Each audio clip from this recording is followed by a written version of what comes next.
Yo les bros, bienvenue sur Spatule Bro, je suis le chef et on se retrouve aujourd'hui pour la petite review hebdomadaire de la nouvelle série Amazon Prime, The Ring of Power, les Anneaux de Pouvoir, la nouvelle série Seigneur des Anneaux. Et après 3 épisodes un petit peu lent sa mère, j'ai l'impression que pour le 4e, on commence enfin à accélérer un petit peu.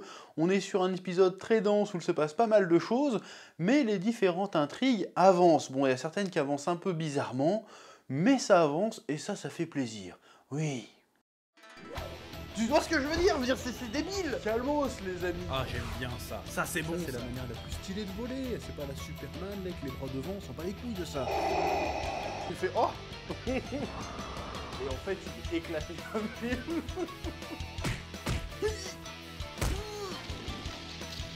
Je sais pas ce qui m'a pris là. Là, j'ai craqué. Bon, alors je vais essayer de couvrir un maximum de choses, mais comme c'est un peu de la réaction à chaud, il y a des chances que j'oublie 2-3 éléments au cours du fil de ma pensée.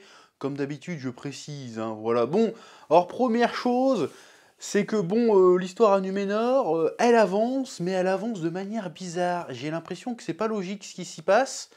Je vais essayer de t'expliquer pourquoi. Bon, déjà, le personnage de Galadriel est toujours imbuvable. C'est terrible, c'est terrible. Il y a eu un petit moment cringe hein, quand elle s'embrouille avec la reine et qu'elle fait « Il y a une tempête en moi !» Je fais « Wow !» Calme-toi. D'ailleurs, c'est assez bizarre de voir le personnage. Bon, après, c'est sûr, ça se passe des milliers d'années avant le Seigneur des Anneaux. Mais même à cette période-là, parce que j'ai fait un peu mes devoirs, elle est censée être un peu sage, un peu... Comment dirais-je? Ouais, c'est censé incarner une figure de sagesse, en fait. Donc, et c'est très bizarre qu'elle est très impulsive comme ça, qu'elle s'énerve, qu'elle n'est pas du tout diplomate. Enfin bref, donc on a toute cette histoire avec la reine qui, en fait, a des visions de la disparition de Numénor. Donc la série s'auto-spoil pour le coup, mais bon, c'est pas vraiment un spoil pour ceux qui connaissent un petit peu. Elle a des visions de la destruction de Numénor, d'ailleurs, qui a l'air super impressionnante. Je sais pas si on la verra dans la série, hein, la destruction finale, j'ai envie de te dire. Mais en tout cas, niveau effets spéciaux, franchement, depuis le début, de toute façon, c'est le cas, mais tu vois l'oseille à l'écran, c'est vachement bien fait. Bon, par contre, j'ai pas compris le délire. Alors, c'est peut-être moi qui n'ai pas été suffisamment attentif, mais je n'ai pas compris le délire. Alors, si j'ai bien compris, la reine, en fait, il y a une défiance vis-à-vis des elfes. On sait pas trop pourquoi, ou alors j'ai raté l'info. Et la reine, elle explique, oui, en fait, le roi d'avant, il était pro-elfe, mais quand il a voulu se rapprocher un peu plus des Valar et se rapprocher un peu plus des elfes, le peuple n'a pas été content. Du coup, moi, j'ai été nommée reine à sa place, enfin régente, et du coup, mon but, c'était de rétablir un peu la paix dans le truc. Donc, j'ai rétabli la paix, mais en même temps, elle te dit que je rétablis la paix, mais en même temps, on sent que les Valar, j'ai des flashs des Valar qui vont détruire l'île parce qu'on serait passé du côté obscur de la Force. Du coup, au lieu de re-aller vers eux et d'ouvrir la porte aux elfes, ben non, je vais quand même te virer de l'île parce que je veux pas que mon peuple se retourne contre moi et je veux pas que les Valar nous dégomment. Mais moi, quand elle me dit ça, je comprends que le problème, c'est que les Valar vont vous dégommer, justement parce que vous leur tournez le dos. Donc en fait, tu devrais faire en sorte que le peuple de Numénor se retourne vers les Valar et réouvre et retende la main aux elfes. Normalement, c'est ce qu'elle devrait faire. Mais elle dit non, je vais pas faire ça parce que j'ai peur que les Valar nous foudroient ou je sais pas quoi. Alors c'est peut-être moi qui ai compris de Traviole, encore une fois, c'est possible. Mais sachant qu'elle dit ça, pourquoi d'un coup d'un seul à la fin de l'épisode, revirement. En fait, ouais, on va aller l'aider, on va réaider les elfes, et tout le monde est content. Alors qu'on voit dans l'épisode que les gens sont pas contents qu'il y ait une elfe. Et à la fin, comme ça, juste parce qu'il y a un espèce de présage avec les feuilles de l'arbre blanc là, qui passe, en fait, on va aller aider les elfes, et tout d'un coup, tout le monde qui aimait pas les elfes, et qui voulait l'avoir dégagé, tout le monde est là, ouais, je vais aider la reine, tout le monde est content, ouais, bravo, on applaudit, on va aller aider la terre du milieu. Alors qu'un quart d'heure avant, non. J'ai pas compris le revirement. J'ai pas compris. Alors j'ai compris le cheminement de la reine, si tu veux, mais j'ai pas compris pourquoi le peuple il se retourne. Est-ce que c'est vraiment des moutons à ce point-là? Là, j'ai trouvé ça très bizarre. Ce revirement, j'ai trouvé ça chelou. Et pareil, t'as comment il s'appelle? Arland, j'ai oublié son nom. Arland, à un moment donné, il donne des noms des cours de manipulation et de réflexion à Galadriel. Et Galadriel a fait ah ouais, j'ai compris la leçon. Et à peine ils ouvrent la grille pour la faire sortir, elle arrive à enfermer 3 gardes avec 2 coups de kung-fu. Je sais pas comment elle a fait, j'ai pas compris la scène. what? Bon, je veux bien que c'est une guerrière elfe en mode Hitman, mais quand même, j'ai pas compris. Elle a juste fait ya. Elle a enfermé 3 mecs en 2 mouvements. J'ai dit chelou, sachant que les gardes, bon, ils viennent d'ouvrir la porte, ils ont pas les clés sur eux. Enfin bref, bon, peu importe. Et en fait, le seul truc qu'elle trouve à faire, c'est ouais, vas-y, en fait, je vais casser des gueules et je vais aller voir le roi directement. C'est pas vraiment très diplomatique comme approche. Alors qu'il me semblait que le Harland, là, il était en train de lui dire c'est ça, Harland? Il était en train de lui dire bah, soit trouve un truc pour engager la conversation, être plus diplomatique. Et l'autre, non, vas-y, en fait, je vais briser toutes les règles et puis je vais aller voir directement le roi. C'est un petit peu chelou. Mais encore une fois, c'est peut-être moi qui ai mal compris. Hein. L'épisode était très long, c'est peut-être moi. Hein. On voit aussi Alpharazon, je crois que c'est ça.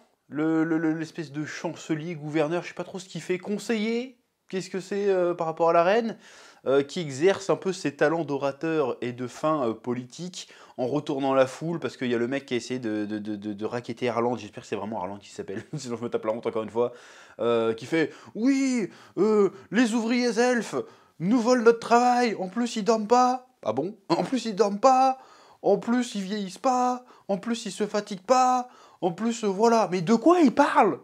Il y a une elfe qui est arrivée en je sais pas combien de siècles sur l'île. De quoi ils parlent? Ils sont pas en train de se faire envahir, il n'y a pas des elfes à tous les coins de rue. Donc de quoi ils parlent? Et la foule fait « Ouais, c'est vrai! Mais fils de pute, de quoi tu parles? C'est débile !»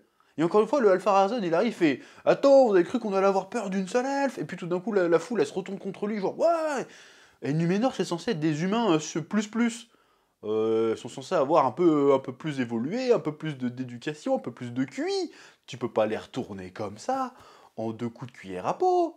Cette scène-là, ça m'a sorti un peu du truc. Alors je sais peut-être que chipote, c'était pour montrer que Alpharazon, j'espère que c'est bien ça son nom, est comment dire, est un très bon orateur, ce qui lui permet de retourner la foule, ce qui va sans doute lui permettre plus tard de prendre le contrôle de Numénor, hashtag spoiler, et de la mener à sa perte. Ça montre que le gars, bon, il sait quand même, il sait retourner les cerveaux, mais là, c'était trop facile.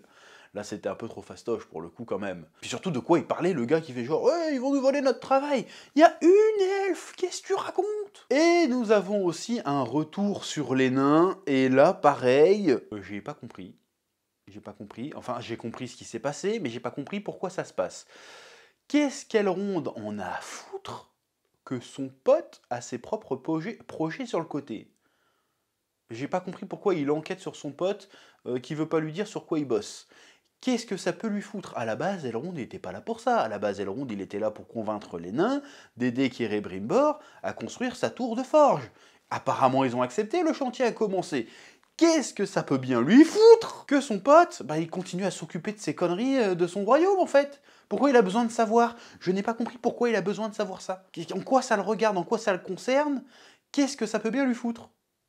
Alors je sais que c'est pour justifier. Regardez, nous appelons ça le mithril. Ok, d'accord, ils ont découvert le mithril.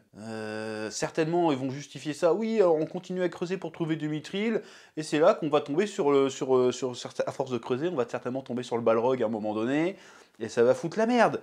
Ok, d'accord, mais quel rapport entre ça et le fait que Celebrimbor est en train de construire une forge? Pourquoi Elrond se mêle de ça? Je ne comprends pas. Il faut juste m'expliquer. Ce qui s'y passe, si tu veux, est sympathique, il y a de bonnes interactions et tout ce que tu veux, mais la justification pourquoi Elrond tient à ce point à espionner son pote, je n'ai pas compris. Il devrait comprendre que l'autre c'est le prince, il a des projets, il fait sa life. En quoi ça te concerne, Elrond, ce qu'ils font? Surtout qu'ils ont accédé à ta requête. Pourquoi t'enquêtes en plus sur eux? Pour qui tu te prends, en fait? Je n'ai pas compris. Il va falloir lier un peu les événements.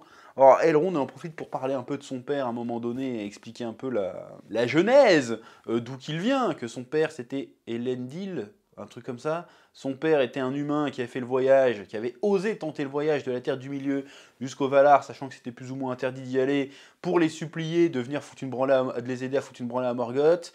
Donc il a réussi à les convaincre, donc une fois qu'ils l'ont convaincu, en récompense de son courage, ils ont dit « Bon alors, tes gosses ils peuvent choisir, soit ils deviennent des elfes, soit ils deviennent des humains. » Elrond a choisi d'être un elfe, et son frère Elros a choisi d'être un humain, et est devenu le fondateur de Numénor. Je crois que c'est ça l'histoire. Donc il nous balance ça, des phrases comme ça, mais quelqu'un qui connaît pas du tout.